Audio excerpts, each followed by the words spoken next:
Assalamualaikum warahmatullahi wabarakatuh. Perkenalkan, nama saya Winnie Arfiani Arifin. Saya berasal dari kelas 2D. Saya di sini akan mempresentasikan sebuah materi yang bertema pengambilan keputusan yang diampu oleh Pak Suca Rustian. Oke, yang pertama di sini saya akan menjelaskan pengertian secara sempit terlebih dahulu, di mana yang kata para ahli-ahli. Amirullah, keputusan berarti pilihan, yaitu pilihan dari dua atau lebih kemungkinan. Yang kedua, kata Drucker, keputusan bukan merupakan yang benar dan yang salah, akan tetapi justru yang terjadi adalah pilihan antara yang hampir benar dan yang mungkin salah. Dan yang ketiga, kata Morgan dan Sherlock, keputusan sebagai kesimpulan yang dicapai sesudah dilakukan pertimbangan yang terjadi setelah satu kemungkinan dipilih sementara yang lain dikesampingkan. Lalu di sini ada pengertian secara umum. Apa itu pengambilan keputusan? Pengambilan keputusan sebagai suatu proses penilaian dan pemilihan dari berbagai alternatif sesuai dengan kepentingan-kepentingan tertentu dengan menetapkan suatu pilihan yang dianggap paling menguntungkan.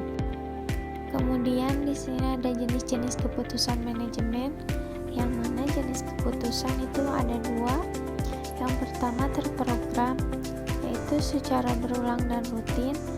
Prosedurnya adalah aturan-aturan, prosedur kebijakan dan operasi.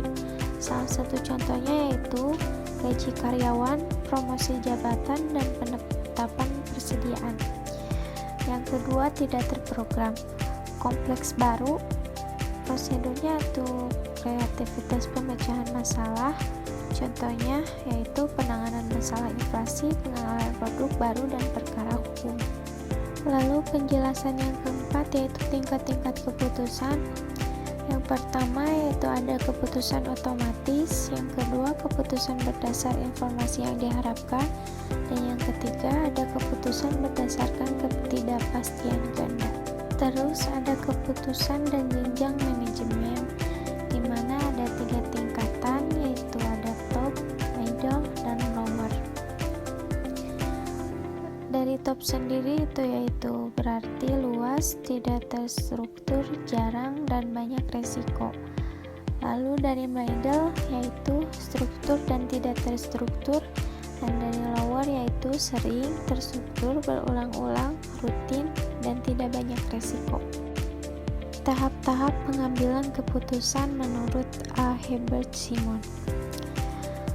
Bagian keputusan menurut Simon yaitu ada riset, perancangan, dan pemilihan. Riset yaitu mempelajari lingkungan atas kondisi yang memerlukan keputusan. Terus perancangan yaitu mendaftar, mengembangkan, dan menganalisis arah tindakan yang mungkin atau alternatif. Lalu pemilihan yaitu menetapkan arah tindakan tertentu dari totalitas yang ada atau kondisi internal dan kondisi eksternal.